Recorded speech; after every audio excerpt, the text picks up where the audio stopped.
gera um relatório de risco para ele também. Legal. E faz apontamentos. Fala, ó, acho que você deve melhorar isso aqui, isso aqui, isso aqui. Você vai ficar, essa é a sua fotografia hoje, e a sua fotografia quando você implantar esses pontos de melhoria aqui, que na verdade são sempre recomendações, quase sempre são recomendações, né, para que você melhore. Mesma coisa com a GR.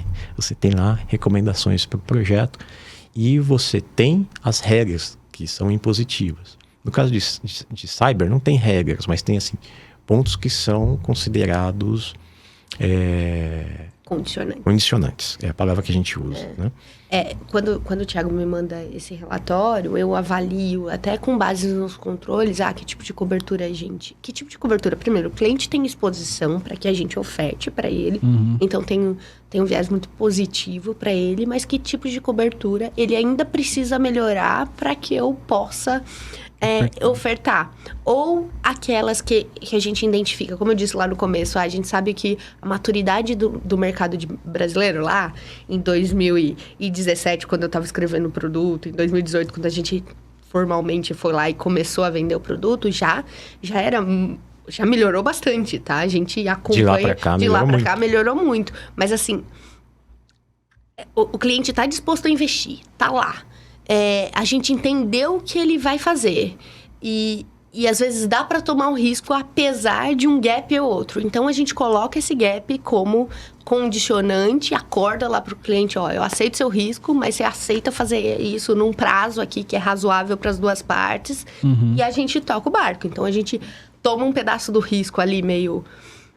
Com esse gap e a segunda parte do risco já vai com o controle que a gente esperaria. Então, a gente também fez isso entendendo o mercado brasileiro e tentando ajudar o mercado brasileiro a ter tanto essa policy, complementando toda a gestão de risco dele, né? Porque é aquela coisa, né?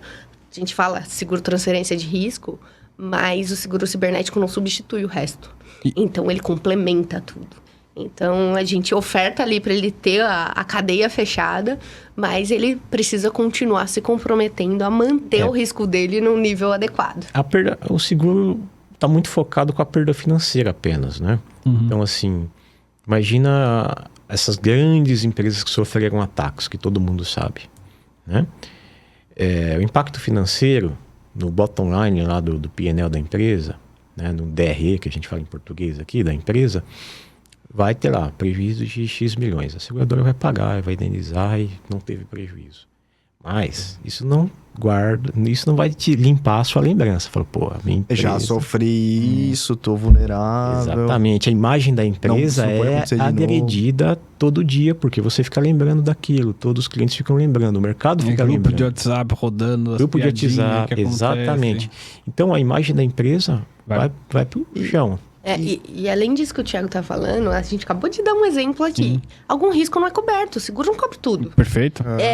A gente acabou de dar um exemplo aqui, se o Thiago resolvesse processar a empresa porque ele não teve no prazo ali que ele queria, o seguro não ia parar aquilo. Então, a empresa precisa entender que a gestão de risco dele envolve o seguro, mas não se restringe ao seguro. Então, ele tem que se proteger de outras formas também. E até pegando esse gancho, Ellen, aí falando do mercado em geral, assim, corretores e até o próprio segurado, você acha que eles...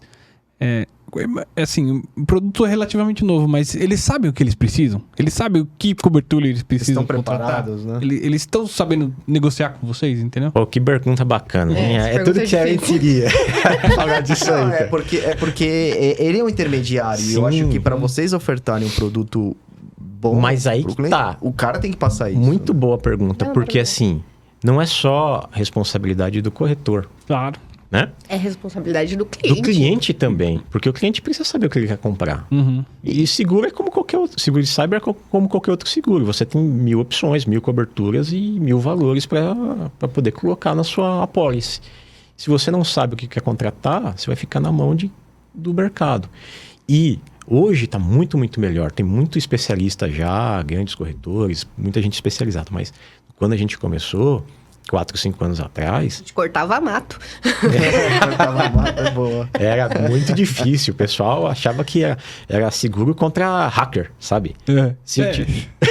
Vai risada. Você não tava pensando nisso antes. No episódio com o Chay aqui, a gente falou um pouquinho. Vai sair essa semana. Já faz tempo, gente, que a gente gravou. Mas vai sair essa semana. Acompanha a gente. No episódio do Chay, ele falou isso. Porque a gente tava falando muito de operador portuário. Bom, imagina uma operação portuária, lógico, de um terminal parar por causa de um ataque. Olha o caos que você causa, né? E aí ele falou, mas eu preciso conversar com um hacker sobre isso. Não, mas esse caso é um caso verídico. Já teve. Um dos maiores do mundo parou na Europa, esgotou a pólice dos caras. Eram 100 milhões de dólares. Mas assim, não deu pro primeiro dia, cara. Imagina. Essa é uma pergunta que eu queria entender. Como que... Primeiro, assim, são duas. Com quem que vocês ou o corretor conversa para conseguir as informações dentro da empresa? E segundo, como que se chega nos limites, assim, estabelecidos, em valores? Vamos lá, a gente vai dividir essa, tá? Porque você vai falar da parte de BIA, dessas coisas legais aí. Só dessas coisas legais.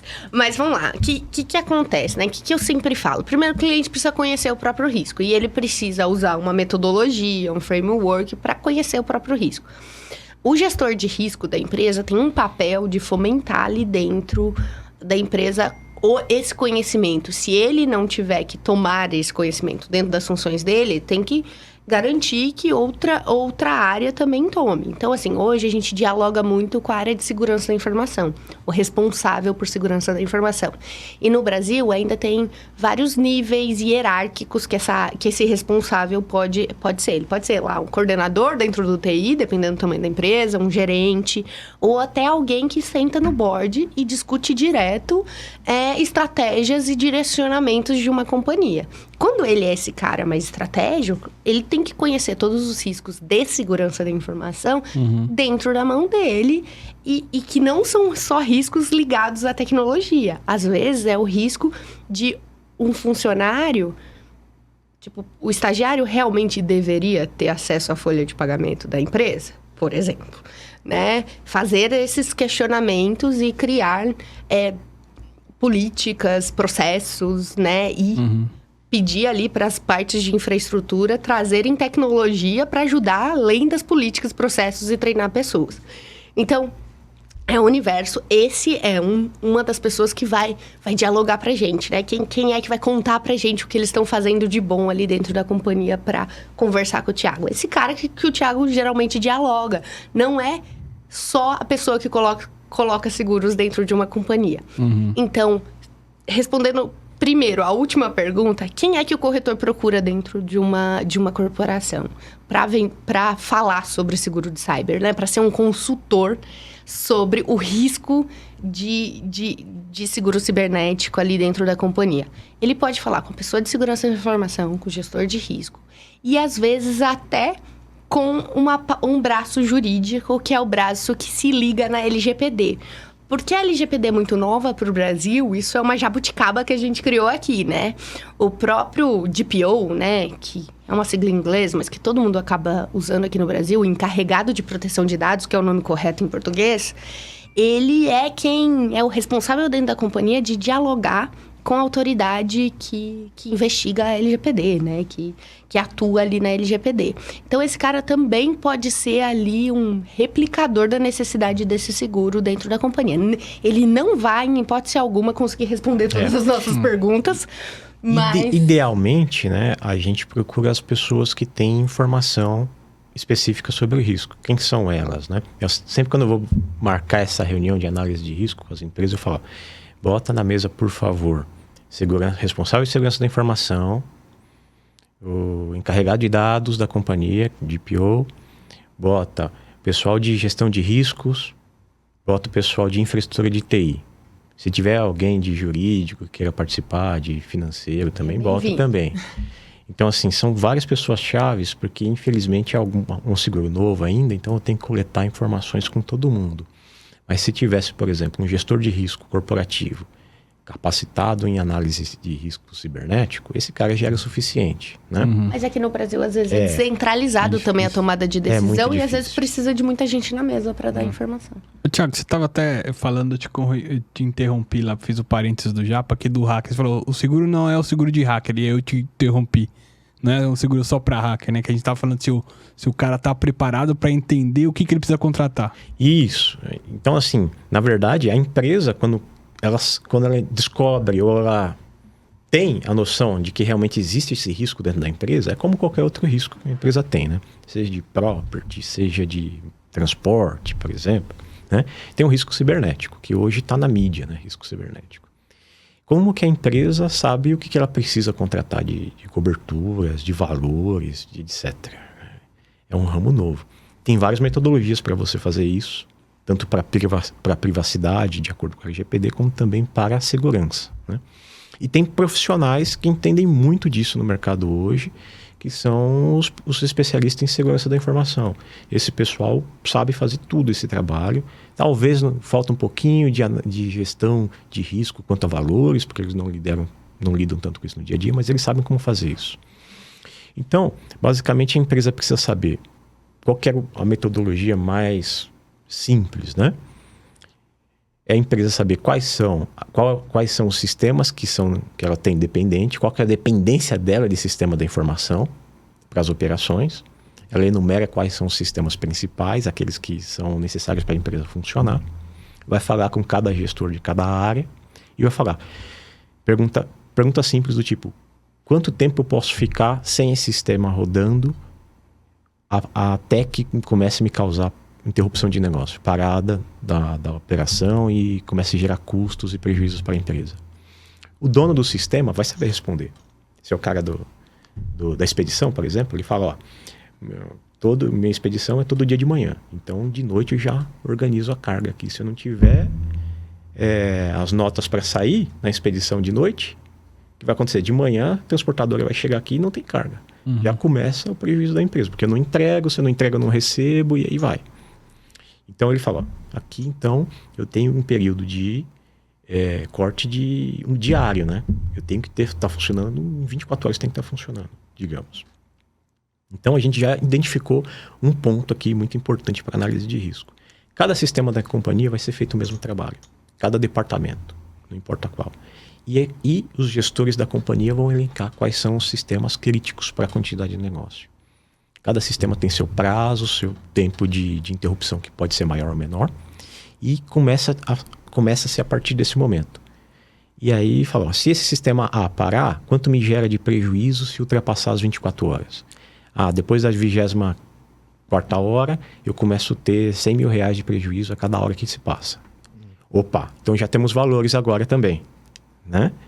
E aí você começa a fazer essas multiplicações e descobre quais são os sistemas principais e quais são os sistemas que você tem que proteger dentro da companhia, né? Isso é uma coisa simples, muito simples. Essa metodologia toda se chama-se BIA, né? Que é Business Impact Analysis. Para quem trabalha no mundo de segurança, informação e TI, conhece um pouquinho disso aí.